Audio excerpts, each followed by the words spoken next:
qui remporte cette soirée de la Blue Velvet Kind of Summer Edition.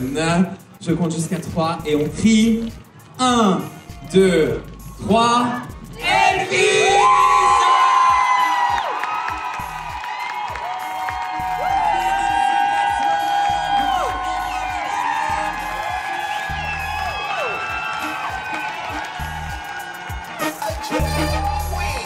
La Quinterview.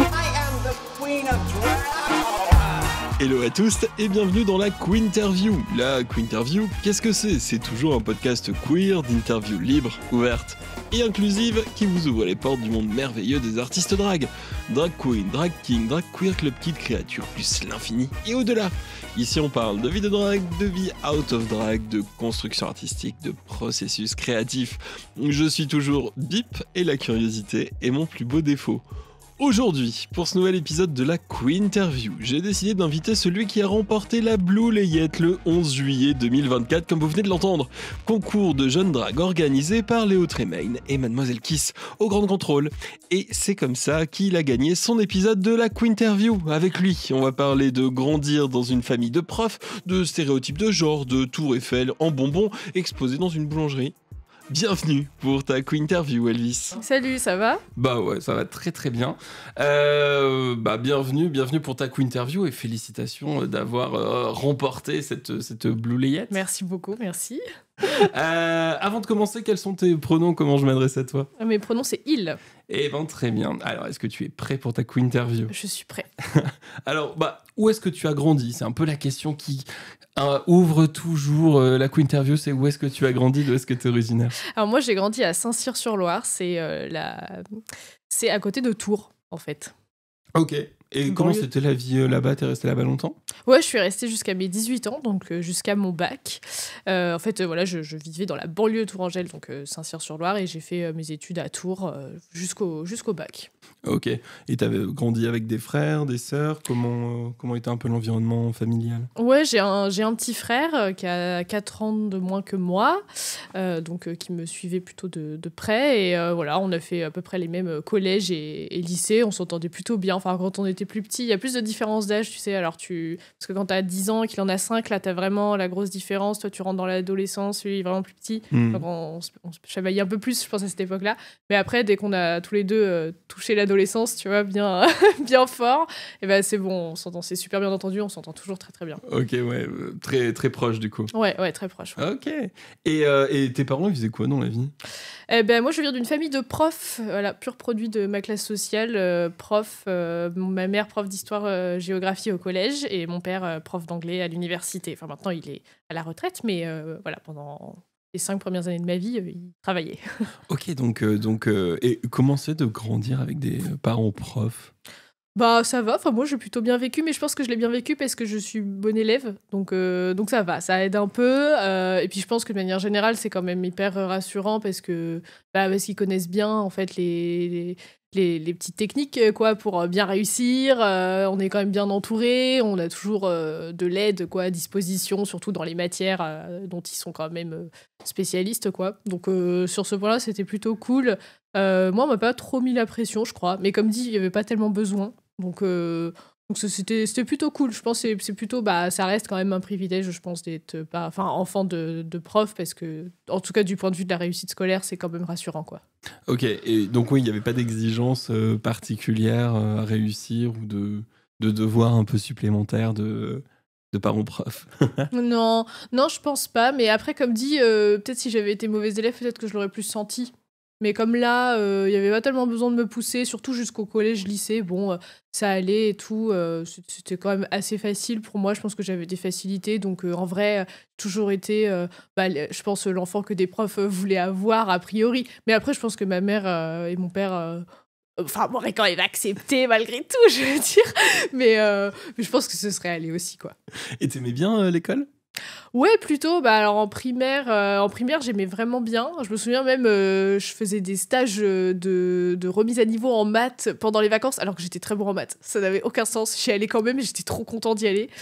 Et ça fait plaisir parfois aussi de faire des choses qui nous font plaisir. Tu vois, certains, ça serait construire des cabanes, toi, t'aimais les maths. C'est très bien. ça. J'aimais pas que ça, mais c'était même pas spécifiquement les maths. C'était vraiment que c'était facile. Alors j'y allais, puis je trouvais ça cool. Je me faisais saucer par les profs, je pense, donc c'était chouette. Après le collège, je pense que j'aimais bien aussi les matières et tout. J'aimais bien. Après, c'est toujours sympa quand t'es bon élève, t'es en réussite, donc forcément, ça fait toujours du bien. Mais après, c'est vrai que le collège, d'un coup, c'est quand même un petit peu plus dur socialement et tout. Enfin, je pense pas plus que n'importe qui, mais voilà, on se sait quoi. Le collège, ça reste pas une période hyper facile. Puis après, le lycée, c'est allé mieux aussi. Mais là, ça devient un peu plus compliqué aussi parce que forcément, le niveau monte. Et puis moi, j'avais fait une classe binationale franco-allemande, donc là, le niveau commence à être un petit peu plus dur. Donc là, bon, j'étais quand même en réussite, mais j'étais moins dans les premiers de la classe. Donc voilà, faut mettre son ego de côté un petit peu, qu'on a toujours eu jusqu'ici. Et puis, mais en même temps, socialement, ça allait beaucoup mieux. Je m'étais fait mon groupe de potes et tout. Donc c'était quand même très, très chouette aussi, quoi. Et en grandissant, est-ce que tu avais, je sais pas, des passions, des activités extrascolaires, des choses que tu aimais bien faire?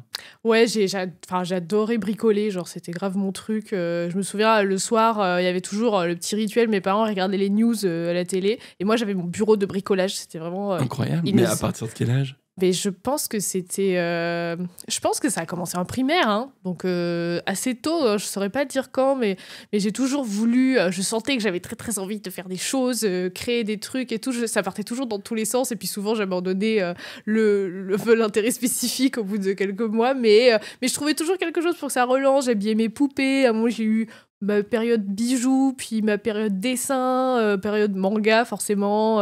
Enfin bon, je suis passée par plein de trucs, mais j'avais du coup ce fameux bureau de bricolage où j'avais, des fois j'y retourne en ce moment même pour des perfs, je regarde, je cherche dans les tiroirs s'il n'y aurait pas un truc que je pourrais réutiliser, que j'ai complètement oublié, que j'avais acheté pour un projet un peu sombre de je sais pas quoi, d'il y a hyper longtemps, quoi. Ok, donc même encore aujourd'hui, t'as gardé ce côté très, très bricoleur. Ouais. Bah, j'essaye, j'ai pas toujours le temps ni la foi de me lancer dans des gros projets. Puis en vrai, j'ai pas trop je sais inventer des trucs, mais en vrai, j'ai pas de formation particulière pour vraiment bricoler un truc solide et tout. Donc souvent, je demande de l'aide et tout à des gens autour de moi. Mais ouais, j'aime bien, si j'ai l'occasion de créer des petits trucs et tout, de bricoler un truc un peu artisanalement, je le fais, ouais. Et t'as des souvenirs de ce que t'avais pu bricoler à l'époque, ou vraiment un hit? Un hit. Une fois, j'avais bricolé. Là, c'était pour les cours d'art plastique. Alors là, les cours d'art plastique, c'était vraiment le truc trop bien parce que je pouvais avoir la validation du prof et en même temps, je pouvais parler de ce que je faisais en dehors du collège. Et il y avait une fois, il fallait revisiter un monument historique, je crois. Et il fallait le revisiter d'une manière un peu originale. Et du coup, j'avais refait la Tour Eiffel en bonbons. Oh ouais. Ouais, carrément. Mais j'avais fait la structure en carton, puis j'avais collé plein de bonbons dessus et tout. Et puis la boulangerie, du coup, on avait entendu parler, et du coup, j'avais pu exposer mon œuvre d'art. Eh ben, dis donc. Tiens-toi bien, le Grand Palais. C'est grave ça. Mais elle était grande Bah, ouais, je pense 30 cm quand même. Hein. Ah ouais, 30, ok. Peut-être plus que ça, hein. Peut-être 40. Peut-être un demi-mètre, ouais. Ok. Ouais. Waouh, eh ben, dis donc. De belles œuvres, et donc du coup elle était exposée dans une boulangerie. Ouais, c'est chic. Quelques semaines, ouais, c'était la boulangerie du quartier qui nous connaissait bien, il voulait me faire plaisir, je pense. Bon, c'est quand même trop mignon. Ouais, c'est vrai, c'était mimi. À l'école, c'est vrai que quand on grandit, on comprend très vite qu'il y a les choses de filles, il y a les choses de garçons. Toi, est-ce que c'est quelque chose auquel tu as été confronté, et si oui, comment tu vivais ça? Ouais, je pense que j'y étais confrontée très tôt, mais je sais pas exactement où j'ai vu ça. Enfin, je sais pas trop où j'ai trouvé un peu cette rage contre les stéréotypes. Mais je me souviens très très bien qu'au collège, les garçons, ils savaient très bien que ça m'irritait particulièrement qu'on vienne me chercher, qu'on dise ah bah voilà les filles, c'est comme ça ou quoi. Puis ils savaient que j'avais un peu le sang chaud sur ce genre de sujet. Mais franchement, je sais pas pourquoi déjà à l'époque il y avait même pas d'antécédent particulier. Enfin, j'ai pas un événement particulièrement qui m'a touchée, mais je crois que j'ai senti très très vite qu'il y avait cette différence et que je voulais absolument pas correspondre au stéréotype de fille et que ça m'énervait qu'on me remette dans cette case-là. Et je me souviens, je faisais des trucs, mais je pense que j'étais un petit peu timbrée quand j'étais en primaire, mais je poursuivais les garçons. Il y a une fois où je poursuivais les garçons dans la récréation pour leur régler leur compte, quoi. Et globalement, leur régler leur compte, c'était leur mettre un coup de genou entre les cuisses. Et du coup, ça faisait très mal. Et en général, j'y arrivais pas parce que heureusement pour eux, ils couraient vite. Mais une fois, il y en a un qui s'est pris un coup de genou bien placé. Et je me suis fait engueuler par la maîtresse parce qu'elle m'a dit que c'était dangereux et que peut-être qu'il pourrait plus se servir de ses parties génitales plus tard. Et mes parents en ont entendu parler. Ils ont dit non mais il faut pas faire ça. Mais bon voilà, comme quoi le féministe misandre très très tôt dans ma carrière. Ouais, ça arrivait tôt, ouais. Et tu sentais qu'il y avait une sorte de ségrégation ou de ça c'est un truc pour les garçons donc tu peux pas le faire, ou c'est un truc pour les filles et ça c'est pour toi. Je pense je le sentais plus dans les stéréotypes qu'on se fait du caractère d'une fille et du caractère d'un garçon, plus pas tellement dans ce qui est autorisé ou pas, mais plus ce qui est attendu. Et du coup, souvent, voilà, je pense que j'ai plus des souvenirs de trucs où on me disait, ouais, les filles, elles ont un peu peur, elles ont peur de se taper, elles ont peur. Enfin, moi, je voulais grave. Voilà, en vrai, je pense que si j'ai utilisé un peu bon, alors on rigole, mais j'ai utilisé la violence contre les mecs parce que je voulais montrer qu'en vrai, s'il fallait taper, eh ben, j'irais taper, quoi. Et ça, pour moi, j'avais trop envie de montrer que y a pas que les garçons qui peuvent être violents et tout. Bon bah là c'est un peu voilà, c'est un argumentaire un peu basique pour voilà, mais j'étais en primaire donc forcément ça allait pas très loin, mais dans ma tête il fallait vraiment littéralement taper fort pour dire que bah non en fait ça n'a rien à voir avec pourquoi je suis née comme ça et tout. Donc ouais, je pense que c'était plus sur les caractères, sur ce qui était attendu, de comment j'allais me comporter, plus que sur ce que j'avais le droit de faire en soi, parce qu'en soi, voilà, je faisais un peu ce que je voulais, on m'a jamais empêché, mais ça m'a toujours beaucoup interpellée, ouais. Et c'est des sujets dont tu as parlé avec, je sais pas, tes parents, c'est des choses dont vous avez discuté ou quand tu étais jeune, ou c'est jamais vraiment arrivé? Je pense que ça a dû arriver, mais j'ai pas souvenir vraiment. Je pense que ça a vraiment pris de la place beaucoup plus tard dans ma scolarité, genre au moment de la fin du lycée, début du... Peut-être, ouais, même déjà au niveau lycée, j'ai commencé un peu plus à capter ce que c'était le féminisme et tout. Et jusqu'ici, j'avais pas vraiment mis de mots dessus. Et là, ça a pris beaucoup de place. Mais avant, j'imagine bien que mes parents ont dû me dire, mais tu sais, c'est pas parce que t'es une fille que tu peux pas faire ce que tu veux. Je pense que ça fait partie de mon éducation. Mais j'ai pas le souvenir précisément qu'on en ait parlé, quoi. Ok. Et l'adolescence, c'était un moment que comment pour toi? C'était facile, pas facile? Je pense que c'était relativement pas facile, comme pour beaucoup de gens. Le collège, j'ai eu évidemment le premier crush lesbien, pas avoué sur la meilleure amie, évidemment. Bon, je m'en suis rendu compte beaucoup plus tard.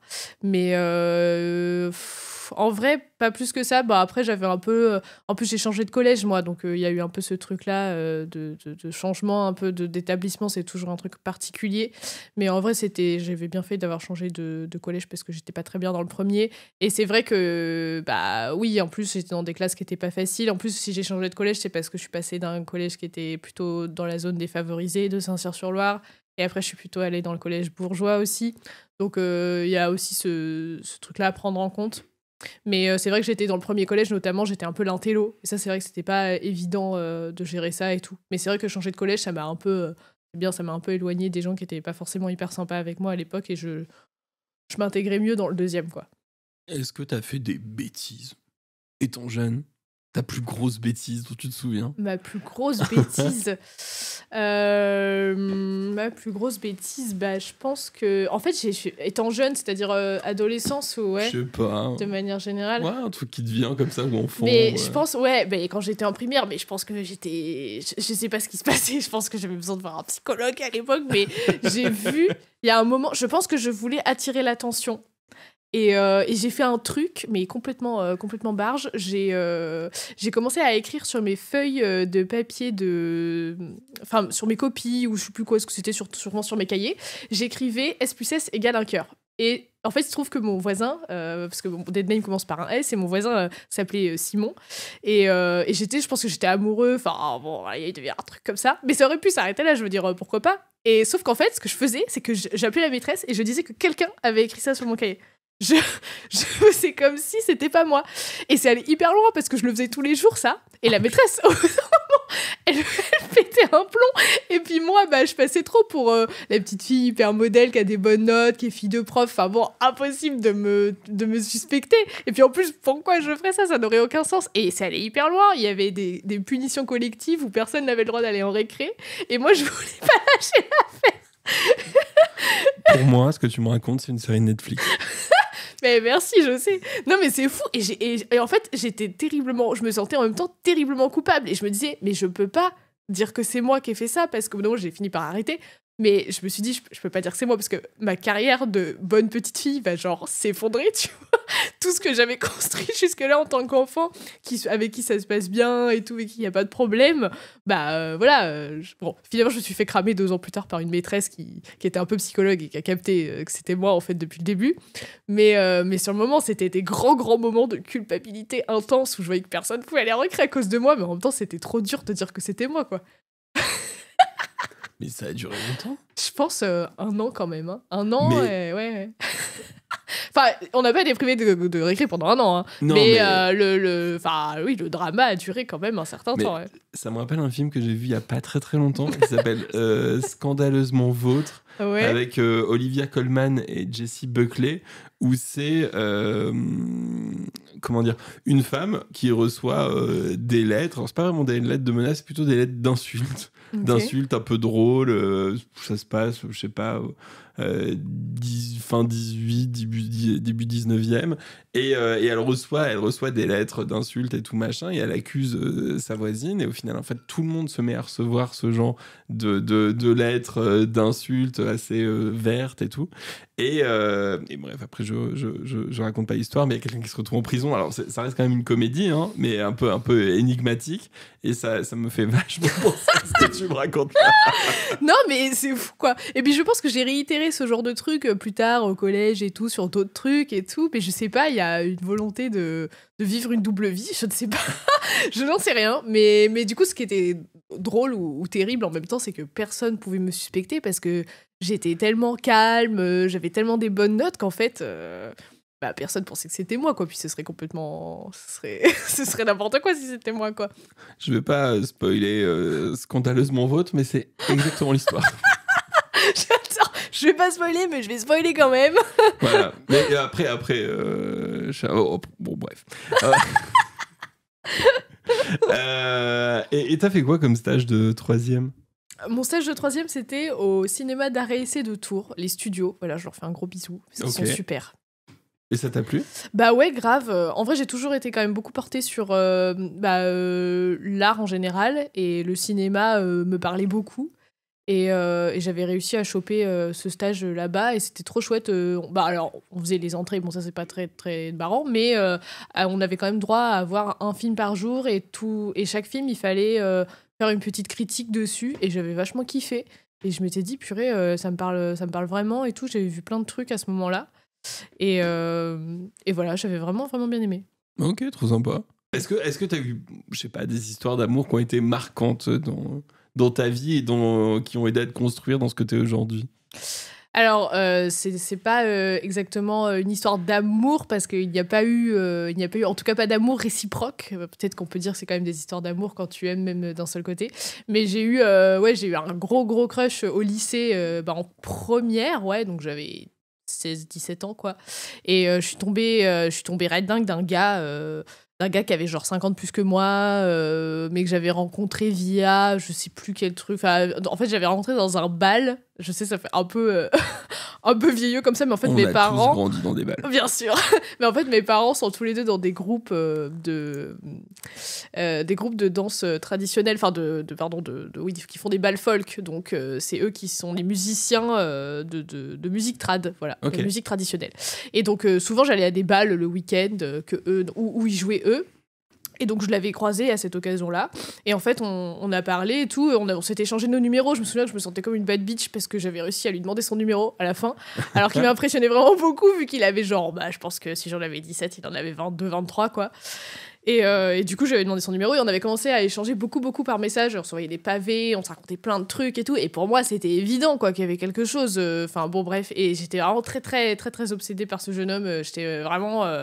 Voilà, c'était toute ma vie, je regardais mon téléphone tout le temps en cours et tout, je voulais trop avoir ces réponses. Et puis bon, finalement, un jour, j'ai pris mon courage à deux mains et donc je lui ai dit, mais pour moi, c'était c'était évident que c'était réciproque parce que, mais bon, je pense que le gars, lui aussi, il aimait bien envoyer des petits effets de signe à une petite jeune, je sais pas, je pense que ça faisait peut-être un peu partie du truc, mais le fait est que je me lance et je me dis que ça va le faire. Et en fait, je me mange un râteau, un râteau énorme. Oh non. Et donc là, je suis trop mal. Enfin, en plus, je suis vraiment trop mal, mais au point où mes parents le remarquent, quoi. Alors que d'habitude, j'ai plutôt tendance à réussir enfin voilà, si j'ai vraiment surtout les peines de cœur, bon, je pas spécialement, surtout si c'est un râteau, je pas spécialement envie de le partager à mes parents, mais il se trouve que ça me met vraiment hyper mal et finalement je sens que j'ai plein de choses à faire sortir et c'est comme ça que j'ai commencé la danse, donc c'est dans ce sens-là que ça a quand même beaucoup imprégné ma vie finalement, c'est que j'avais trop besoin de faire sortir des trucs et en fait j'ai commencé à mettre de la musique, bon, plutôt triste au début, mais en fait plein de choses différentes. Et j'ai commencé à danser comme ça, mais alors vraiment aucun cours. Enfin, je crois que j'avais pris vaguement un cours de hip-hop en 6e, mais enfin, voilà, du coup, ça remontait quand même de ouf. Et j'ai commencé à faire du contemporain comme ça, tout seul dans ma chambre. Et en fait, j'ai capté que c'était mon truc pour un peu évacuer les émotions. Donc là, il se trouve que c'était sur un truc en particulier. Mais après, ça m'a plus lâché. Et depuis, bah, globalement, je danse quand même super régulièrement, enfin quasiment tous les jours si j'ai un peu de temps, quoi. Je danse une demi-heure, quoi, je mets les écouteurs et puis j'évacue la journée comme ça, quoi. Et donc, c'est de la danse d'impro, tu dirais? Ouais, c'est de l'impro, bah, parce qu'en fait, j'ai toujours fait ça, j'ai toujours fait de l'impro. C'est de la danse d'improvisation contemporaine, moi je dis. Mais à chaque fois, ça me fait un peu bizarre de mettre des mots dessus parce que c'est un peu né dans ma chambre. Bon, je dis pas, je suis complètement déconnectée de la culture de la danse, de ce que je vois sur internet et tout. Mais vraiment, c'est un peu né comme ça. Puis un jour, on m'a demandé ce que je faisais. Et puis j'étais là, bah, ah oui, il faut trouver des mots pour décrire. Du coup, c'est de ma tambouille que j'avais fait, qui est sûrement un mélange de plein de trucs, un tout petit peu de hip-hop, je pense, parce que c'était un peu la seule danse que je connaissais un petit peu. Beaucoup du contemporain parce que c'est ça qui me parle beaucoup et puis beaucoup de l'impro et tout, donc mais avec très peu de base technique, donc c'était un peu voilà, très artisanal comme le bricolage finalement et j'ai commencé comme ça et voilà, et depuis ça m'a plus lâché. Ok, ah ouais, tu danses tous les jours? Y a pas un jour où tu danses pas? Ouais, hein, je pense quasiment, ou alors en tout cas il y a pas un jour où ça me vient pas à l'esprit, quoi. Moi quand je mets de la musique dans le métro, c'est dur de se contenir, quoi. Je me contiens parce que je suis là, genre, il y a des gens et tout. Déjà, j'essaie de m'empêcher de lip-syncer. Il y a des gens dans le métro qui dansent. Hein. Oui, c'est vrai. Je sais pas si t'en as déjà croisé. Il y en a plusieurs. Après, c'est quasiment toujours les mêmes avec leur casque qui sont sur le quai en train d'attendre le métro et qui sont vraiment dans une sacrée vibes de danse et tout, avec un petit costard qui vont taffer et vraiment ils dansent, quoi. Moi, je crois que je pourrais pas. Genre, je sais pas, ça me met trop mal. J'ai peur de déranger les gens. Je sais pas, j'ose pas. Mais puis souvent, moi, quand j'ai envie de danser, j'ai besoin de prendre beaucoup d'espace quand même. Donc, je me dis, si je me laisse aller, je vais taper dans quelqu'un, je vais pas m'en rendre compte. Mais ouais, non, bah, en tout cas, si je pouvais danser tous les jours, je danserais tous les jours. Mais là, je pense que un jour sur deux, je danse au moins, quoi. Ok, et c'est quoi que t'écoutes alors qui te donne envie de danser? Bah, moi j'écoute pas mal de la pop française. Je pense que ça s'appelle comme ça. Oui, je pense que c'est ce genre de musique-là que j'écoute. Mais en vrai, il y a plein de trucs que je pourrais sortir ma playlist Deezer, mais j'écoute. C'était spontanément ce qui te. Ouais, ce qui me place dans ma tête, ouais. Bah, en vrai, je pense des trucs hyper connus et un peu dans l'actualité. Donc il y a Imagine Dragon, il y a Sia. Mais en vrai, facilement, je peux danser sur aussi du Rolling Stones, des Beatles si ça me tente. Enfin, souvent, c'est dans des moods, quoi. Ou alors, bah, dans la pop française, moi, je pense à Colt tout de suite. Je pense. Enfin, il y a plein de choses que j'écoute comme ça. Thérapie Taxi, bon, là, ça commence un peu à dater, mais. Voilà, tout ce que... Et puis souvent, rarement, je trouve des... Edith Preto aussi, j'ai oublié de dire Edith Preto quand même beaucoup. Mais souvent, ce que je fais, c'est que c'est un peu aléatoire la façon dont je trouve mes musiques. Souvent, j'ai genre des pubs sur Insta et c'est le morceau que je vais écouter de tel groupe. Puis après, je vais changer. C'est un peu... ma playlist, c'est un peu un genre de gros bordel, quoi. De mélange de beaucoup de choses, quoi. Est-ce que t'as fait des petits boulots? Non, pas trop. J'en ai quasiment pas fait, mais parce que je me souviens que mes parents me disaient écoute, parce que moi j'ai fait un prêt étudiant pour faire mes études et ma mère m'a souvent dit bah écoute, déjà que tu vas devoir rembourser pendant 10 ans un prêt, bah au moins profite de ta jeunesse et toi t'as le choix de pas faire de petits boulots étudiants, donc si tu veux faire autre chose avec tes potes et tout, bah profites-en parce que tu payeras sûrement plus tard, quoi, sur d'autres trucs, et ça sert à rien de trop se mettre trop de choses dans la vie parce que déjà tu vas déjà bien payer, quoi. Aujourd'hui, tu es journaliste. Qu'est-ce qui t'a donné envie de faire ce métier? Moi, j'ai eu envie de faire journaliste assez tardivement. Pendant très longtemps, je savais pas ce que je voulais faire. Donc, comme beaucoup de bons élèves qui savent pas trop ce qu'ils veulent faire, ils font Sciences Po. Enfin, moi, j'aimais bien les sciences sociales et tout, donc j'avais réussi le concours à ce moment-là. Et du coup, j'avais commencé par là, mais du coup, quand même, en L1 et L2, je savais pas trop.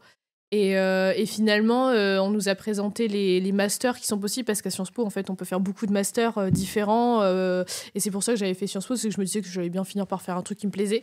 Et on m'avait présenté le master de journalisme, mais je me souviens que c'était le seul master, parce qu'une fois qu'on est à Sciences Po, a priori, on a accès à tous les masters sans concours. Et en gros, le master de journalisme, c'était le seul qui demandait encore un autre concours. Et je me souviens que je m'étais dit, non, mais je suis pas capable, j'y arriverai pas. Et du coup, j'étais un petit peu dans le déni. Et puis finalement, je me suis dit, bon, on va voir quand même la présentation du master, on sait jamais. Et puis, j'ai écouté le truc et je me suis dit, putain, merde, en fait, ça me plaît de ouf. Je vais pas.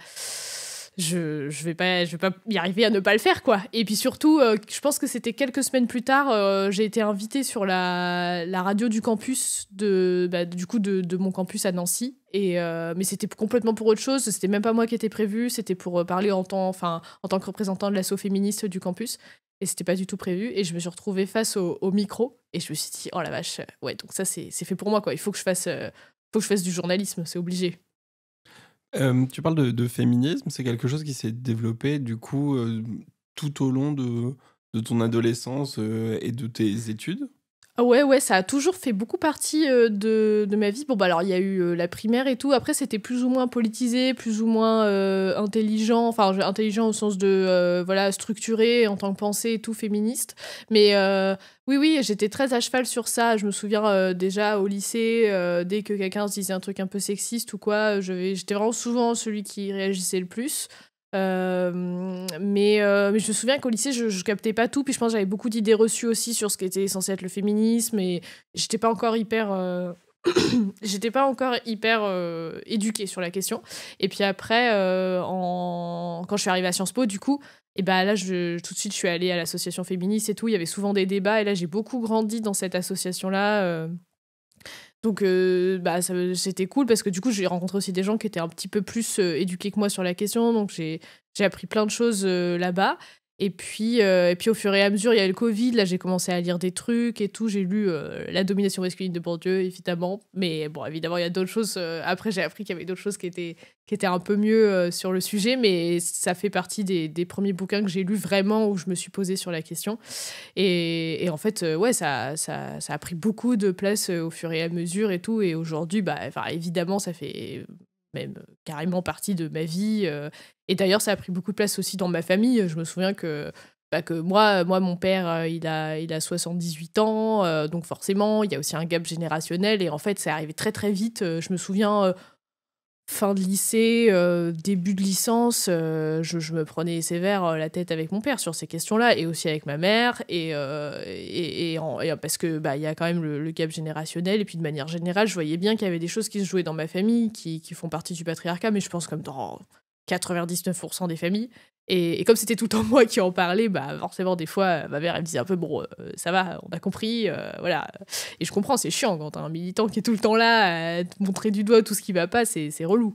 Mais ouais, c'est vrai que ça a vraiment, vraiment fait partie, et ça fait toujours beaucoup partie de ma vie, ouais. On n'est pas du tout dans les recommandations, mais ça me fait penser à quelque chose que j'ai vu il y a pas longtemps. C'est un documentaire qui s'appelle Engagé, je crois, et EES, qui est sur la plateforme Max. Alors, il faut avoir accès à la plateforme Max. C'est un documentaire qui est produit par Selena Gomez sur toutes les luttes, on va dire, intersectionnelles de féminisme, homophobie, racisme, sexisme, enfin vraiment énormément de luttes, et à travers en fait différentes époques et surtout différentes chanteuses. C'est pour ça que ça s'appelle Engagé et ES.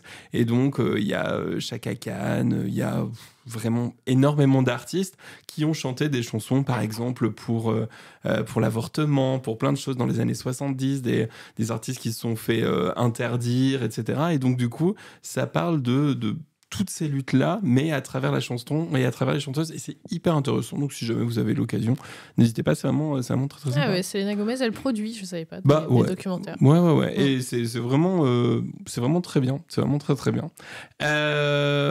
Et donc dans ton métier de journalisme, t'as un peu une spécialité, un truc qui est un peu ton truc à toi, ou est-ce que c'est plutôt généraliste?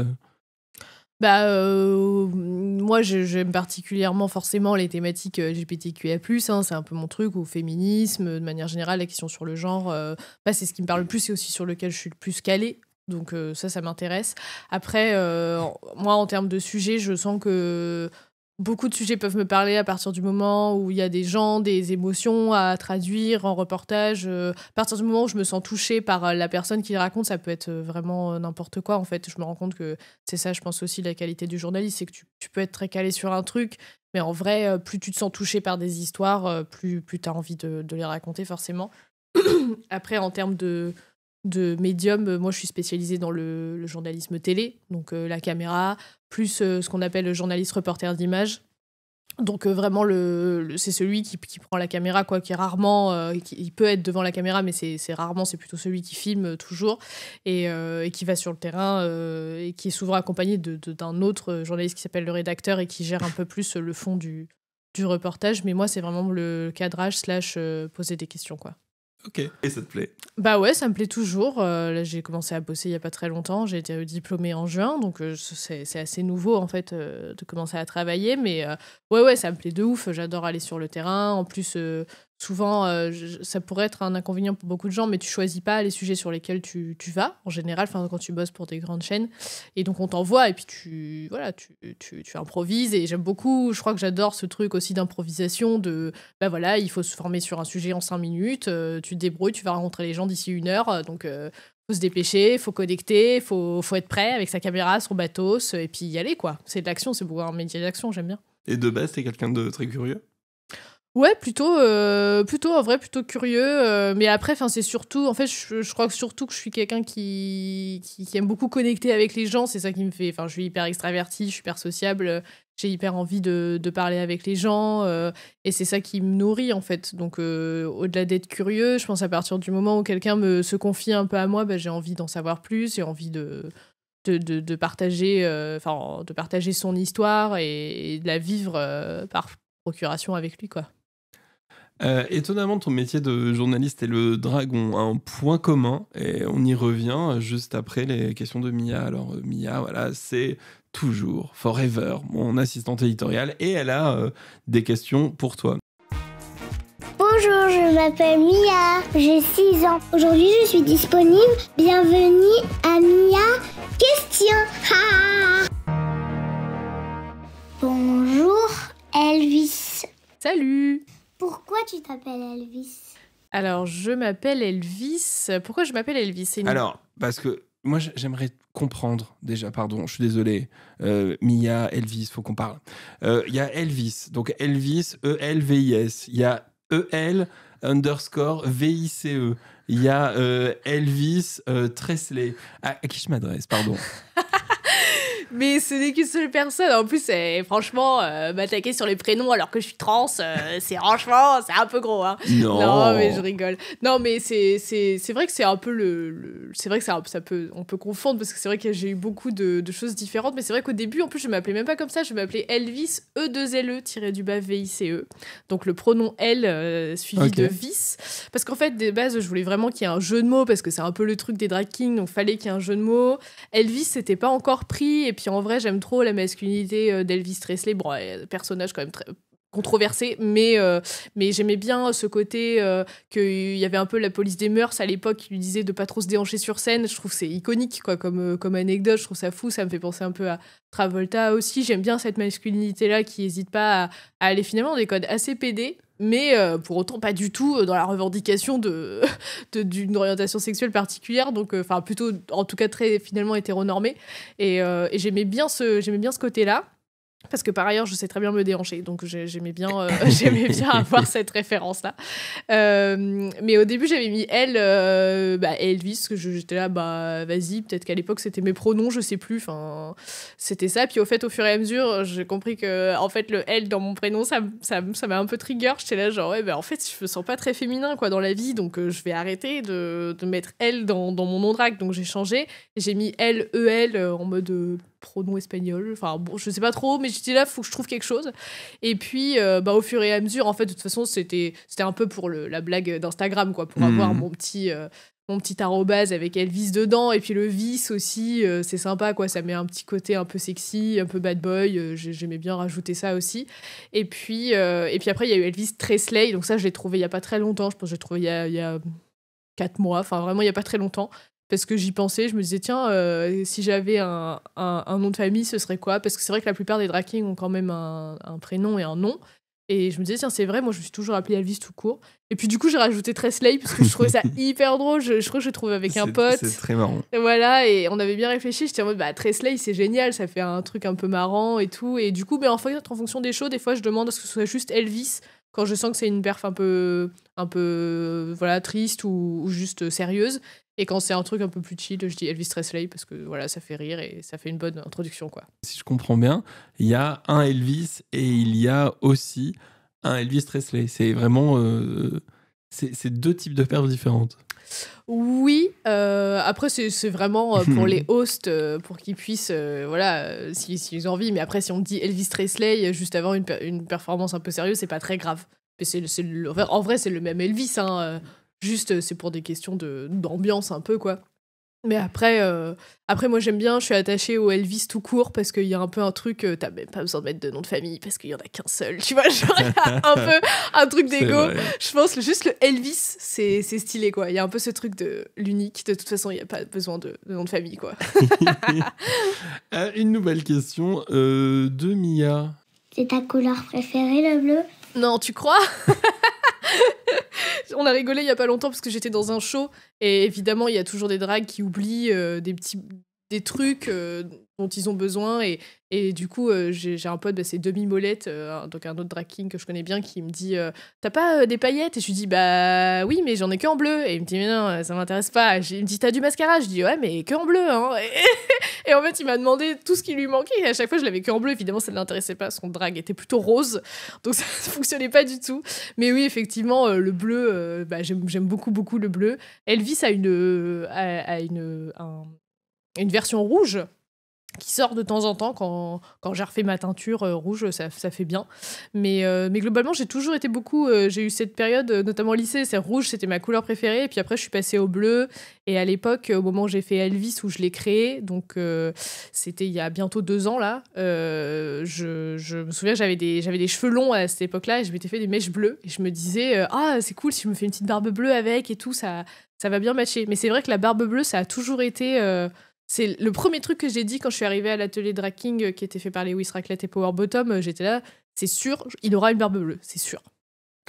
Une nouvelle question de Mia, alors c'est marrant, ça fait très longtemps qu'elle l'a pas posée. C'est quoi un Drag King? Alors un drag king, c'est un drag qui performe plutôt la masculinité, donc le pendant masculin des drag queens.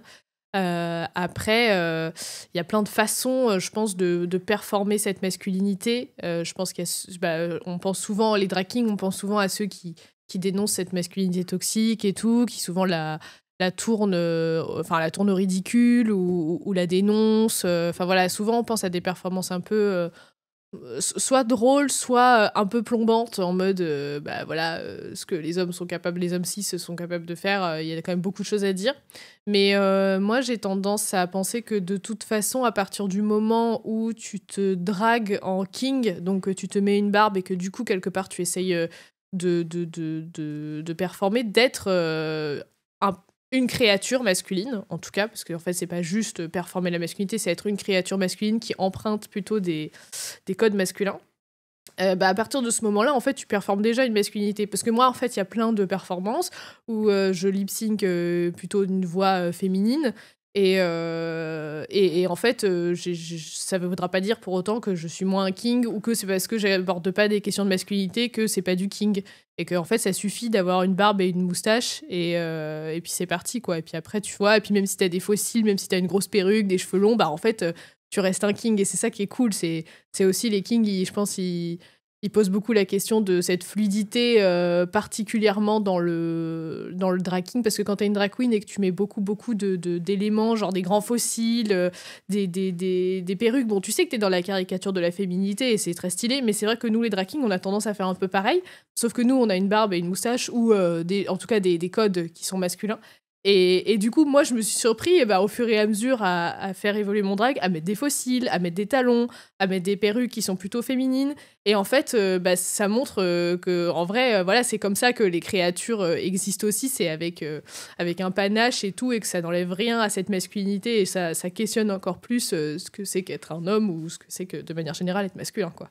Eh ben, c'est la fin des questions de Mia. Merci beaucoup, Mia, pour toutes tes questions. Un petit mot, Elvis, pour Mia. Merci à toi, Mia. Plein de bisous. On vous fait des gros bisous. À bientôt, c'était Mia pour la Quinterview. Et merci à tes parents Alice et Gilles de t'avoir permis de te poser toutes ces questions. On revient, on arrive même à la partie drag, mais c'est vrai que juste avant les questions de Mia, j'ai fait un petit teasing, comme j'aime bien faire, où, grâce en fait au journalisme, c'est comme ça que tu as découvert le drag et notamment le king. Je t'en prie, raconte-moi ça. Alors moi, j'ai découvert le drag king par hasard. Vraiment, j'étais en école de journalisme, ça faisait 1 an que je suivais ma formation, et il y a une copine qui me dit un jour, écoute, j'ai trop envie de tester un concours vidéo, donc il y en a beaucoup dans les écoles de journalisme en général, on essaye d'en faire quelques-uns pour, c'est bien de remporter des prix, etc. Et donc elle me propose de participer à ce fameux concours, et elle me dit, oh, j'ai une trop bonne idée, on va faire un truc sur les drag kings. Et moi je connaissais pas. J'étais pas spécialement emballée par le sujet. En plus, je me disais un peu, oui, écoute, si elle veut le faire. Puis elle me disait, ouais, j'ai trouvé des contacts et tout, t'inquiète, on va faire ça. Moi, j'étais là, écoute, je te suis, je fais ce que tu veux et tout. Mais franchement, j'étais pas spécialement emballée. Je me suis dit, on verra bien. Et du coup, elle me parle du drag king qu'elle a trouvé qui s'appelle Des Illusions. Qu'on connaît tous bien maintenant, mais moi je savais pas du tout qui c'était, j'étais juste en mode écoute, ok si tu veux, puis ils me parlent d'art mensonge aussi, et donc on va chez eux, et donc on fait leur petit reportage, on suit Des Illusions, en fait c'était surtout Daisy qu'on suivait dans une préparation et dans un show, et on l'avait interviewé et tout, on lui a fait un petit reportage qui s'appelle Gueule de Roi, qui est accessible en non répertorié sur YouTube, donc qui est pas tout à fait accessible en fait. Accessible en non répertorié. Voilà, accessible en non répertorié. Ce que je veux dire, c'est que si vous m'envoyez un DM, peut-être je vous envoie le lien, tu vois. C'est un peu ça. Bon, je t'enverrai un DM. Voilà. Mais en vrai, vieux reportage, pas forcément le plus réussi de ma carrière, mais c'était rigolo de faire ça. Et sur le moment, je me dis, tiens, peut-être ça pourrait me plaire. Mais c'est pas non plus la révélation, mais je me dis, peut-être que ça me ferait kiffer. Donc je leur demande comment on fait pour avoir des ateliers et tout. Et donc Daisy, gentiment, me dit qu'il y a des ateliers qui existent et tout. Et je crois que c'est même lui qui me renvoie des messages plusieurs mois après en mode, ah là, il y a un atelier qui a lieu, vas-y, fonce et tout. Bref. Entre-temps, moi, je laisse un peu... En vrai, il se passe quand même un certain temps. Il se passe 1 an entre ce reportage-là et le début du King, parce que je relationne... Donc, j'ai une relation amoureuse à ce moment-là avec un mec plutôt de droite, hein, plutôt gendarme, plutôt bien comme il faut pas, quoi, comme on n'aime pas trop. Et je pense que c'était un peu ma dernière tentative vers l'hétérosexualité. Et ça s'est pas très bien passé, parce qu'il m'a sorti des trucs assez transphobes à l'époque. Et moi, je savais pas trop où j'en étais. J'avais juste osé dire que j'étais non-binaire. Bon, voilà. Et il m'avait dit, je te préviens, parce que je lui parlais du King, naïvement, je lui avais dit que moi j'avais envie de faire ça et tout, et que bientôt je le ferais. Et il m'avait dit, écoute, si il faisait un peu l'amalgame entre transidentité et King, mais au fond on s'en fout parce que j'allais être drag king et trans, donc il fallait bien qu'il accepte le package, quoi. Et en même temps, toi, tu ne savais pas non plus à l'époque. Non, je le savais pas à l'époque, mais c'est ça qui est rigolo, c'est que moi à la base je lui disais, mais non, c'est juste du King. Alors que bon, voilà, moi je sentais bien que c'était pas juste du King. Mais bon, voilà, le fait est que déjà de base, ça c'était compliqué pour lui déjà d'accepter ça. Et du coup, il m'a dit, je te préviens, si un jour tu deviens un homme, je te quitte. Donc là, à ce moment-là, j'ai senti le petit alarme s'allumer dans ma tête et je me suis dit, là, c'est pas normal, ça, c'est pas autorisé, ça ne devrait pas exister, donc il faut partir. Donc je suis partie. Et 1 mois ou 2 plus tard, je me suis inscrite à un atelier et là, j'ai commencé à faire les ateliers. Et là, pour le coup, la révélation était hyper intense, quoi, parce que j'ai fait mes premières perfs et tout. Et là, je voulais plus m'arrêter, quoi. Je suis complètement addict à la perf, quoi. Qu'est-ce que tu as ressenti justement sur ce premier atelier, sur cette première pratique? Je pense que c'était plein de trucs en même temps. Moi, je crois que je me sentais un petit peu... j'étais un peu impressionnée parce qu'en plus, il y avait Power Bottom et Lewis Raclette. Donc, même si j'en avais un petit peu entendu parler, ils en imposent un peu. Et puis c'était nouveau. En plus, moi, j'avais pas trop... J'étais pas du tout dans la communauté queer de Paris à ce moment-là. Donc d'un coup, je rencontrais plein de personnes queer et je me rendais même pas encore compte de ce que ça voulait dire pour moi. Et puis surtout, je commençais un peu à me dire à moi-même que le bail d'être non-binaire, c'était pas juste une blague à moi-même, quoi, que c'était un vrai truc. Donc je pense beaucoup de choses en même temps, j'ai pas trop réalisé sur le moment. Et d'ailleurs, ça a pris un certain temps, hein, même la transidentité et tout, ça a pris du temps pour que je me rende compte que c'était un vrai truc et que j'étais pas en train de m'inventer des histoires. Mais en tout cas, j'ai reconnecté à ce moment-là. Je pense qu'il y a eu beaucoup de... Ça m'a fait le King, ça m'a vraiment fait du bien parce que j'ai reconnecté avec une passion. Du coup, cette passion justement du bricolage, aussi un peu de la scène parce que j'en ai toujours fait un petit peu des moments plus ou moins dans ma vie, ne serait-ce que des concerts de chorale ou des trucs comme ça. Et puis même de manière générale, je sentais bien que ça m'appelait, quoi, que en fait cette passion, elle était faite pour moi et que j'en manquais terriblement dans ma vie de passion justement, alors que j'ai quand même beaucoup de créativité à donner et que j'avais enfin un endroit où mettre tout ça. Et je l'ai pas réalisé au moment de l'atelier, mais au fur et à mesure, après, quand j'ai senti que la performance, ça me parlait de ouf, je me suis dit, ok, là, il faut que je m'accroche à ça parce que ça va le faire et tout. Et c'est vrai que ça a été sur plein d'aspects, à plein d'égards, ça a été vraiment une révélation sur beaucoup de choses de drag king, ouais. Quand tu as découvert le King, tu as eu l'impression de te découvrir toi-même? Je crois pas. J'ai pas eu la sensation de me découvrir parce qu'en fait tout était déjà là. Juste, je sais pas que peut-être que je me redécouvrais. Ça c'est possible parce que j'ai réalisé que ça me manquait parce qu'en fait tant que tu le fais pas, tu sais pas que ça te manque. Et au moment où finalement je m'y suis mis, au moment où j'ai performé, j'ai compris déjà que ça me faisait vraiment kiffer qu'on me dise « il ». Ça, c'était jamais arrivé parce que, on m'avait jamais donné l'autorisation qu'on m'appelle comme ça. Et donc, en fait, en vrai, c'est pas pour rien que chez les drags, il y a beaucoup de personnes trans. C'est parce qu'en fait, c'est aussi un super tremplin où t'es hyper safe, où en fait, au début, on te permet de te genrer autrement sans que personne ne mette des mots hyper stressants du genre transition sur toi et que tu peux juste explorer tranquillement si t'as des choses à explorer. Et je pense que je me suis redécouvert, où je me suis dit, mais en fait, oui, depuis le début, j'adore faire ça, j'adore la scène, j'adore lip-syncer, je le fais déjà depuis un bail, et je me rends même pas compte que ça existe et que je peux le faire. Et du coup, ça, c'était hyper rassurant de se rendre compte qu'en fait, on avait tout ça à donner, qu'on a enfin un endroit où le mettre, quoi. Et alors, ta première performance, c'était quand et où? Ma première performance, c'était au Slap Festival, et je pense que c'était le 2 avril 2023. Oh, ok. Et alors, comment ça s'est passé? Qu'est-ce que t'as ressenti? Franchement, c'était un truc de fou parce qu'en plus, c'est complètement hors norme comme première performance. Il y avait 200 personnes devant moi. Donc, pour une première perf, mais franchement, j'étais stressée, mais pas plus que ça, quoi. Franchement, ça allait. Parce que pour moi, c'était normal. Enfin, pour moi, tous les drag shows ressemblaient à ça. Parce que je pense qu'en fait, la première fois que j'ai performé, c'était littéralement mon premier drag show. Je crois que j'étais pas vraiment allée voir d'autres drag shows avant, à part ceux que j'étais allée voir avec des illusions pour le reportage. Mais en fait, j'ai eu peu de phases publiques de drag show. Donc en fait, j'étais là, oui, ça doit être normal et tout. Donc j'y suis allée, j'ai dansé sur du Elvis Presley sur cette performance-là. Et les gens étaient hyper hypés. En plus, là, j'ai pu partager la danse sur ce truc-là et j'ai compris que j'avais enfin trouvé une scène où je pouvais danser aussi. Et du coup, il y avait beaucoup, beaucoup d'excitation et c'était vraiment... c'était trop cool, quoi. C'était un truc de fou. Et j'ai oublié que c'était la question. Non, mais la question, c'était cette première performance. En fait, comment elle s'est passée? Ça s'est hyper bien passé. En plus, j'avais mon mec de l'époque qui était venu, donc un autre, du coup. Ouais. Après, le gendarme un peu plus ouvert d'esprit, qui était venu m'encourager. Un peu moins gendarme. Plus étudiant en sociologie anarchiste. Voilà, plus ce genre-là. Let's go. Let's go. C'est ça. Et du coup... c'était trop cool parce qu'en plus il y avait plein de potes qui n'avaient rien à voir avec ni la commu queer ni le drag qui était venu m'encourager, et du coup c'était vraiment un moment hyper touchant parce que et puis ça s'était hyper bien passé. Enfin, de toute façon le public du Slap Festival est très très gentil aussi, mais globalement j'avais adoré ça, et tout. Je sentais aussi dans le regard de mes potes qu'ils s'étaient dit ah ouais, je pense qu'il a trouvé son truc aussi, quoi. Et ça fait du bien de voir ce genre d'alignement des planètes et tout. Ouais, c'était un très bon souvenir.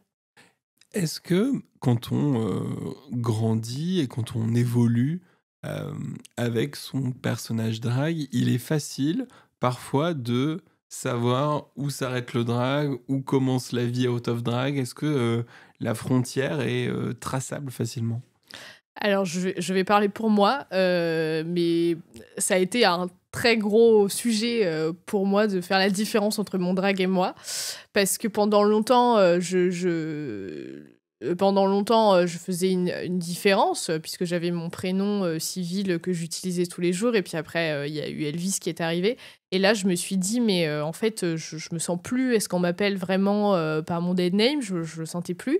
Et je me suis dit, en fait, en attendant, qu'est-ce que je prends, quoi, comme prénom? Puis en même temps, c'était flippant de choisir un prénom à ce moment-là. J'étais pas sûre d'avoir encore les épaules pour me dire que j'étais trans. Et du coup, j'ai choisi Elvis comme prénom civil. Enfin, je l'ai choisi, je l'ai pas vraiment choisi parce qu'en fait, juste les gens étaient habitués à m'appeler comme ça. Donc, j'ai commencé à dire que je m'appelais Elvis, quoi. C'était plus simple pour moi. Et donc, en fait, finalement, il n'y avait pas de différence, quoi, entre moi et mon drag. Enfin, d'un coup, c'est compliqué. Quand on a le même nom, en fait, tout nous ramène au drag. Et donc, en fait, là, à ce moment-là, tracer une ligne, c'est hyper compliqué. Et puis, en plus, quand notre drag, il incarne ce qu'on voudrait incarner dans tous les jours, c'est-à-dire la masculinité, etc., là, on se paume complètement, quoi. Donc, moi, j'ai eu un moment, au début, ça m'allait bien. Et puis, à un moment, j'ai capté qu'en fait, ça m'allait plus. Parce que j'ai réalisé que, les gens, ils m'appellent Elvis, mais moi, ça fait 2 ans que... Enfin, ça fait 2 ans, à l'époque, ça faisait 1 an que je m'appelais Elvis. Et j'étais là, oui, mais j'ai une vie avant Elvis. Je suis pas juste Elvis, j'existe à côté de lui et tout. Et d'un coup, j'ai compris que je pouvais pas continuer comme ça, que c'était plus du tout possible. Et justement, une fois de plus, comme quoi, je pense que les ruptures amoureuses jalonnent aussi beaucoup des moments où mais je pense que ça nous aide aussi à nous trouver dans ces moments de remise en question aussi. Mais suite à une rupture amoureuse, je me sens pas bien, et je pense que c'est aussi un peu lié aussi à comment je me sens intérieurement sur ces questions-là et tout. Je rentre chez mes parents et tout, genre grosse pause et tout, en mode on remet tout un peu à zéro.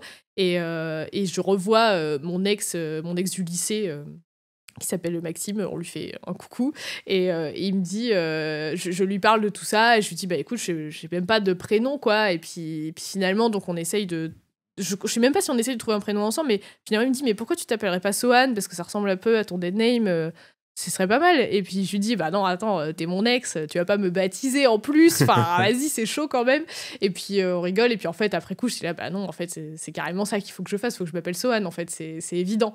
Et donc après, à partir de ce moment-là, j'ai commencé à m'appeler Sohan, et là d'un coup j'ai lâché un poids un peu qui était cool, parce que j'ai capté que je pouvais pas être The King of Rock H24, c'était un peu dur. En fait, t'as grâce au King que t'as découvert ta transidentité, ce qui a fait que du coup Elvis est devenu complètement toi, et en trouvant ton prénom, on va dire out of drag, aussi ça a permis de bien faire une division entre ce qui est le drag et ce qui est toi out of drag. C'est ça, ouais, ça m'a... Elvis, ça a été un super refuge pendant un moment, parce que ça permettait de moi pouvoir avoir mes réflexions sur ma transidentité, parce que c'était hyper dur de trouver de la légitimité là-dedans, parce que tout te crie à peu près que faudrait pas que tu t'inventes que t'es trans, quoi, parce que ce serait terrible, quoi. Ou que même t'as pas le droit de te poser des questions et qu'en fait tout est noir ou blanc, soit t'es trans, soit tu l'es pas, et qu'en fait il faut que tu ressentes certaines choses et d'autres pas, et donc en fait dans tous les cas c'est hyper stressant, quoi, surtout quand tu débarques, normalement on t'a vendu le truc de la transidentité en mode à 10 ans t'as envie de mourir si t'es pas ce que tu crois être, enfin bref, et donc en fait trop de questionnements. Et ce qui est pas mal avec Elvis, c'est qu'il y avait un peu ce truc de non mais les gens m'appellent Elvis mais c'est parce que je fais du drag, donc tranquille, c'est pas que j'y pense sérieusement. Et en fait, ça permet de mettre un peu à distance les gens qui pourraient peut-être plus te poser des questions et toi te retrouver face à des questionnements un peu flippants. Et du coup, Elvis, moi, c'est grave, c'est un peu mon grand frère Elvis. Il a un peu fait genre, ok, t'inquiète, tu peux te cacher derrière moi le temps que tu saches un peu si tu veux sortir de derrière moi, quoi. Et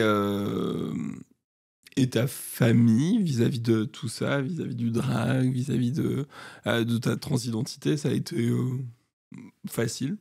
Franchement, quand j'ai commencé le draking, moi, mes parents, ils ont toujours été hyper soutenants. Enfin, ils voulaient tout le temps voir les vidéos des perfs et tout. Mon petit frère aussi, Trop bien. à fond. Donc vraiment, ça, il y a eu aucun souci. Vraiment, c'était juste, ils étaient contents que je fasse du spectacle et tout. De toute façon, famille de profs, un capital social culturel plutôt, un capital culturel plutôt élevé. Donc ils étaient plutôt contents que je fasse ça, et puis de toute façon ils voyaient bien que ça allait bien avec ma personnalité, ils étaient pas hyper étonnés, je pense, non plus. Mais après c'est vrai que quand on est passé plutôt du côté de la transidentité, c'est pas les mêmes choses, c'est quand même plus ça implique pas les mêmes choses, et donc forcément là ça remue un peu plus, mais globalement j'ai plutôt de la chance et je suis plutôt acceptée dans ce que je suis, donc ça va, on est plutôt bien entouré. Puis mon petit frère est hyper particulièrement, mais lui c'est parce que forcément il a le gap générationnel est moins grand, mais c'est quelqu'un, enfin il me soutient vraiment beaucoup, et puis ça a été l'un des premiers à vraiment être hyper à fond et voilà, et me soutenir à fond dans cette transition en particulier, quoi. Comment on reconnaît Elvis? À quoi on le reconnaît? Elvis, je pense qu'on le reconnaît d'abord parce qu'il est bleu. Bon, voilà, de temps en temps il y a du rouge, mais en vrai, voilà, un drag king bleu en général c'est plutôt Elvis. Je sais qu'il y a 2-3 autres kings bleus, mais c'est quand même, moi c'est quand même ma marque de fabrique sur mon king. Et après j'ai souvent en performance et tout, j'ai souvent un peu la réputation de mettre souvent des lumières dans mes performances. Okay. Souvent mes potes ils rigolent quand ils voient qu'il y a une lumière qui s'allume dans ma performance, ils se tapent une barre alors que c'est censé être un truc un peu émotionnel, ils se foutent un peu de ma gueule en mode ça c'est bien Elvis ça qui a mis sa petite lumière et tout. Il est content. Donc voilà, plutôt comme ça. Moi en performance j'aime beaucoup l'émotionnel. J'essaye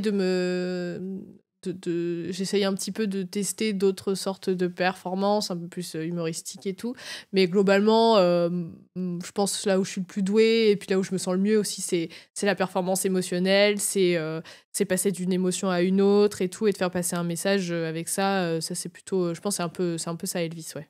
Et alors, comment tu t'inspires? Comment tu travailles tes performances? Comment se passe la R&D d'Elvis? Et en gros, moi, je pars toujours des musiques. Moi, je fonctionne vraiment beaucoup à ce qu'une musique me fait ressentir. Donc, j'ai une playlist que j'écoute en boucle tout le temps. Et dès qu'il y a une musique qui me touche particulièrement, souvent, j'essaye de privilégier les chansons en français parce que c'est quand même ça qui fait passer le plus facilement un message, surtout émotionnel et un peu fin. Ça permet mieux de connecter au public, en tout cas en France forcément. Et donc c'est par ça que je commence. Et souvent je me pose la question de est-ce que je veux reprendre le message de la chanson ou est-ce que je veux le changer? Est-ce que je veux le revisiter, peut-être lui donner un nouveau sens que le chanteur n'avait pas du tout pensé à la base. Moi j'avais repris il y a pas très longtemps une chanson, maintenant malheureusement Slimane est désormais cancel, mais à l'époque il ne l'était pas encore, mais j'avais fait un truc sur la chanson avec Vita et Slimane qui s'appelle XY et qui parle très grossièrement très grossièrement au sens de manière très cis-hétéronormée des attentes masculines et féminines. Et à un moment donné, Slimane chante c'est quoi un homme, et moi je m'étais dessiné les cicatrices de torso sur le torse, et du coup ça donnait vraiment un côté hyper trans à la chanson qui était pas du tout censé être ça à la base. Enfin, je pense que Slimane n'a pas pensé aux personnes trans ni Vita, et j'aime bien revisiter ce genre de chansons qui sont souvent un peu émotionnelles, et c'est comme ça que ça me donne une idée. Et souvent j'essaye aussi d'en caler 2 pour qu'il y ait un peu acte 1, acte 2. J'aime bien raconter une histoire, j'aime bien que ça suive. Rarement, je fais qu'une seule musique, sauf si vraiment elle se suffit à elle-même, qu'elle est hyper forte. Mais en général, j'essaye aussi de lier des musiques ensemble qu'on n'aurait pas trop attendues ensemble, mais qui, en fait, quand tu les mets à côté, font grave sens, en fait. Et d'un coup, ça raconte une histoire plus globale et tout. J'aime bien faire ça, ouais. À l'été 2024, tu as participé à la Blue Layette. Déjà, qu'est-ce que c'est, la Blue Layette ? Eh ben, la Blue Layette, c'est la scène ouverte de la Blue Velvet, si je me trompe pas, qui est donc qui est organisée par Itsu Blue et Mademoiselle Kiss. Enfin, Mademoiselle Kiss présente la Blue Layette et Itsu Blue s'occupe de la Blue Velvet. Avec Léo Tremaine aussi à la production. Avec Léo Tremaine, exactement, à la production. Et donc, moi, j'ai postulé pour faire partie de la Blue Layette, qui est donc un peu cette scène qui permet de mettre en avant des talents émergents, je crois que c'est à peu près ça. Oui, c'est ça, des nouveaux talents du drag, baby drag, ou des personnes qui ont envie de commencer de se créer leur place et de se montrer au monde, je dirais. Voilà, c'est ça. Donc, en gros, c'est ça, ouais, la Blue Layette, c'est ça. Et alors, qu'est-ce qui t'a donné envie de participer à un concours, du coup, toi ? Bah, franchement, moi, pour moi, c'était évident, je voulais trop participer parce que, déjà, c'est une super belle scène, c'est au Grand Contrôle, près de Gare de Lyon, donc c'est une très belle scène, il n'y en a pas beaucoup à Paris. En plus, il y a un peu ce truc, je pense, surtout pour nous les drag kings, ce genre de scène, c'est quand même avoir aussi un peu la confirmation que tu es reconnu par le plus un public qui est plus queen et donc c'est bon, on le sait maintenant, comme les drag queens sont plus connus que les drag kings, sont plus demandés aussi, et du coup souvent quand on va sur des scènes comme ça aussi ça sonne différemment, je pense, pour un drag king, en tout cas pour un drag alternatif de manière générale. C'est le genre de scène qu'on a envie de faire pour plein de raisons, à la fois pour la reconnaissance des drags, la reconnaissance d'un public qui est un peu différent, et puis une très belle scène. Et puis en plus ce côté concours et tout, ça donne envie quoi de se dire bon bah vas-y, je vais voir un peu ce que je vaux et tout. Donc voilà, je m'étais inscrit là-dessus. Voilà, ouais. Ok, et alors est-ce que tu peux me parler de ta performance, comment tu t'es inspiré ? Et bah alors j'avais jamais performé sur du Zao de Sagazan, donc j'avais bien envie parce que j'avais vu la chanson Dis-moi que tu m'aimes et je la trouvais hyper cool. Et en même temps hyper énigmatique, et je me disais purée, je suis sûre qu'il y a un message à faire sortir de là, parce que quand j'écoutais la chanson, je me disais un peu purée, cette meuf là qui demande à son amoureux, alors je sais pas, sa amoureux qu'il faut qu'il l'aime, dis-moi que tu m'aimes à mort, ou un truc comme ça, elle lui dit ça, et en fait je me disais purée, mais c'est fou, j'arrive pas trop à savoir si elle le supplie, si du coup elle est en position un peu de faiblesse, ou est-ce que c'est une demande. Enfin bref, j'arrivais pas à savoir, et ça me parlait beaucoup, ce truc de demander l'amour de l'autre et tout. Ça fait beaucoup partie de mes questionnements en général, aussi dans mes relations amoureuses, dans mes relations amicales. Savoir prendre sa place et demander l'amour auquel on a droit. Et du coup, après, j'avais mis I'm Ready to Love Myself de Rondé, qui est donc une chanson qui envoie de ouf, et qui est un peu plus, donc qui dit I'm Ready to Love Myself, donc en fait, en mode, mais en fait, j'ai besoin de personne, je vais m'aimer tout seul, et il n'y a pas de. J'ai besoin de personne.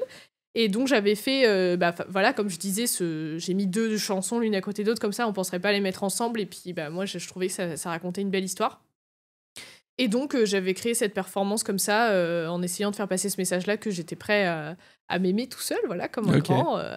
Avec les drapeaux à la fin. Avec les drapeaux à la fin, justement les fameux drapeaux. Donc moi, ma performance, c'était première partie avec Zao Sagazan un peu émotionnelle, où je danse, et après il y a Ready to Love Myself qui arrive, et là j'enlève, donc j'ai un petit reveal de tenue où je finis en argenté un peu en mode star, et à la fin je sors des drapeaux que je glisse dans mon pantalon, et en fait on les voit pas pendant toute la perf, mais à la fin quand je les tire de mon pantalon, et en fait ils sortent un peu comme des ailes de mon pantalon.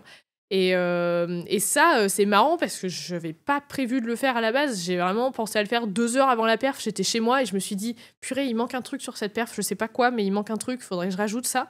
Et en fait, ça a hyper bien marché, et c'est trop cool parce que cette technique des drapeaux, je l'avais voilà, le truc un peu artisanal et tout.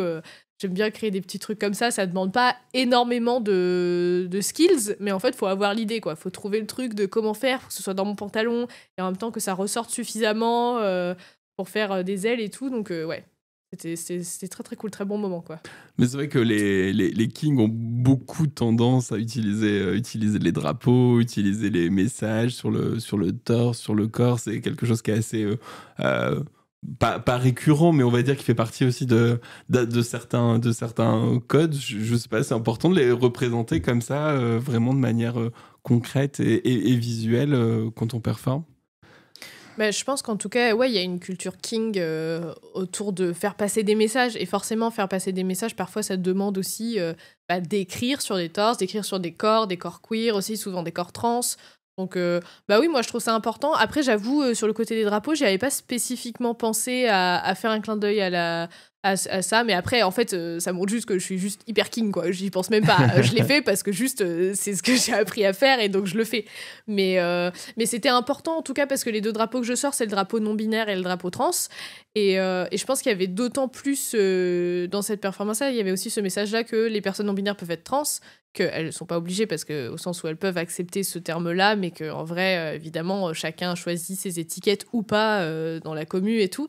Mais j'aimais bien ce truc de, en fait, non-binaire, c'est un vrai truc et que pour beaucoup de personnes trans, ça fait partie de leur identité. Et je trouvais ça important de mettre ces 2 drapeaux-là et pas juste mettre le drapeau arc-en-ciel qui est très, très chouette par ailleurs, mais j'avais envie de représenter en tout cas ces minorités-là dont on parle peut-être un peu moins ou qui sont moins représentées sous forme de drapeau en tout cas. Aujourd'hui, qu'est-ce que le drag a changé et apporté à ta vie ? Le drag, ça a tout changé dans ma vie. Enfin, vraiment, j'ai eu un bouleversement auquel je ne m'attendais pas du tout. Parce que quand j'ai commencé le drag, j'avais 23 ans déjà. Et bon, c'est pas spécialement vieux, mais il y a un peu ce truc de bon, bah, tu vas commencer à travailler, tes potes, a priori, tu te les as fait en école. Voilà quoi. Enfin, il n'y a pas de raison pour que ta vie change juste tout. Et moi, d'un coup, je me suis retrouvée à me faire des nouveaux amis. En plus, beaucoup des personnes queer qui, d'un coup, me comprennent dans plein de choses auxquelles je pouvais en parler à mes autres potes, mais c'est pas ça. Voilà, ça fait pas du tout la même chose. Donc il y avait déjà les potes, donc les potes queer et les potes drag et tous les moments que tu partages en show et tout, donc ça change la donne.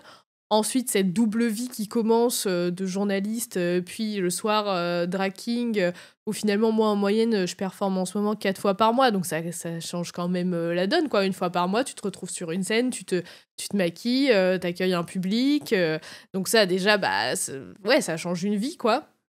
Et puis, tous les entraînements aussi à la maison, préparer des performances, avoir des idées, avoir des projets avec des potes, imaginer plein de choses, discuter avec plein de dragues et tout, ça change tout, ouais, ça change. En tout cas, moi, ça a vraiment changé. Et puis, sans parler de bouleversement identitaire qui c'est pas rien non plus. Ouais, moi, je pense que le drag king, ça a changé ma vie, ouais. Tu m'étonnes. Est-ce qu'il y a une question que je ne t'ai pas posée ou quelque chose que tu aurais envie de partager avec nous ? Faites du king, voilà, je pense. Faut faire du king, il faut faire d'autres choses. D'autres choses au sens de... je sais que beaucoup de gens connaissent les drag queens et je trouve qu'elles font un super taf par ailleurs. Beaucoup d'entre elles font un super taf, mais que le drag king, c'est pour tout le monde. Le drag alternatif, de manière générale, c'est pour tout le monde et qu'il mérite toute sa place et que j'espère fort qu'un de ces 4, on aura peut-être un drag race king ou quelque chose pour se faire reconnaître aussi, je pense. Ouais. C'est tout ce qu'on peut souhaiter.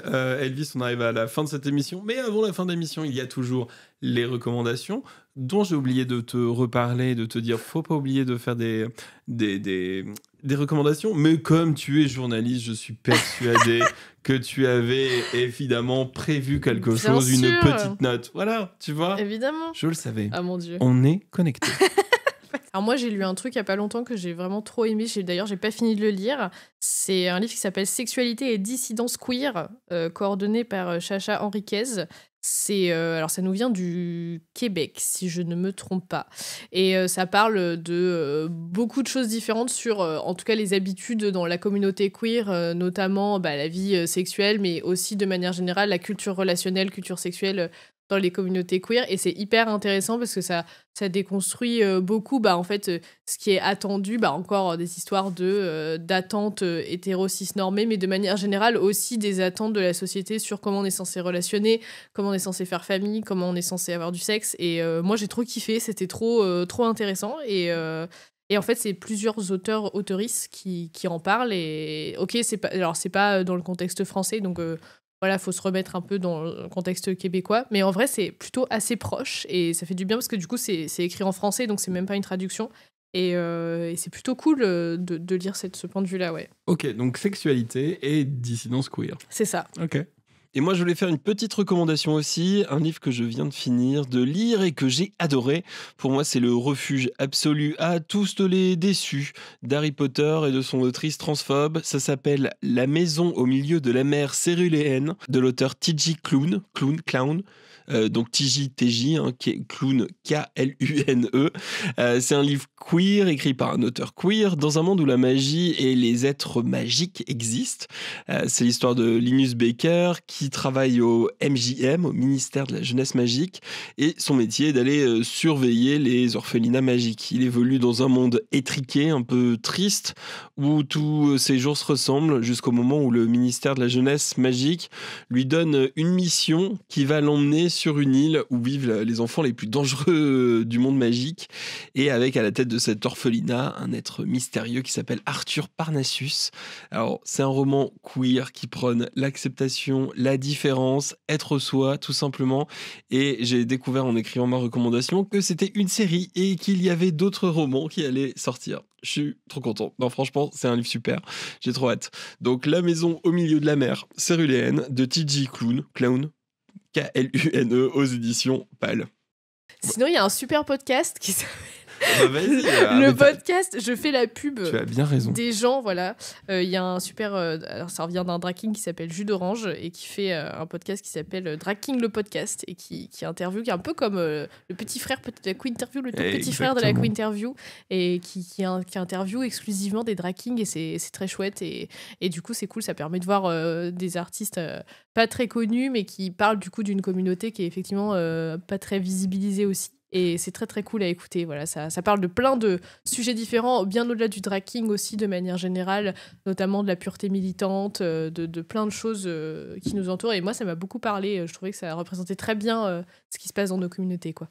Oui, et puis ce qui est hyper sympa en plus de ça, c'est que toutes les pochettes sont des dessins, et c'est le podcasteur qui fait ces dessins-là. Non, ou... il les commande. Okay, il les commande à quelqu'un. Mais c'est vrai que c'est très joli. Ouais, il y a des dessins à chaque fois qui sont trop sympas. Il y a des interviews de Monsieur Confiture, Désillusion, Louis 13-12. Ouais. Ok. Ouais. Et Hugues Grant. Hugues Grant, ouais. Ok. Et donc voilà, donc vous pouvez aller écouter tout ça. C'est disponible sur toutes les plateformes de podcast globalement. Là où vous trouvez la Quinterview, vous trouverez aussi Drag King le podcast. Et puis en plus de ça, il y a aussi un compte Insta à suivre. Donc n'hésitez pas. Allez-y. Et Elvis, nous arrivons à la fin de ta Quinterview. Déjà, ça y est, oui. c'est fini. Et oui, toutes les bonnes choses ont une fin. Sauf la saucisse, qui en a deux. Et voilà, exactement. Bon, est-ce que ça t'a plu? Est-ce que t'as passé un bon moment? Bah ouais, grave, c'était grave sympa. C'est trop chouette. Trop bien. Merci beaucoup, Elvis, et merci à tous d'avoir écouté ce nouvel épisode de la Quinterview. On se retrouve très bientôt pour un nouvel épisode, et en attendant, des étoiles au maximum, on s'abonne au maximum, on fait tout au maximum avec du kiff. On vous fait des gros bisous et on vous dit à bientôt. Bisous. Bisous, ciao.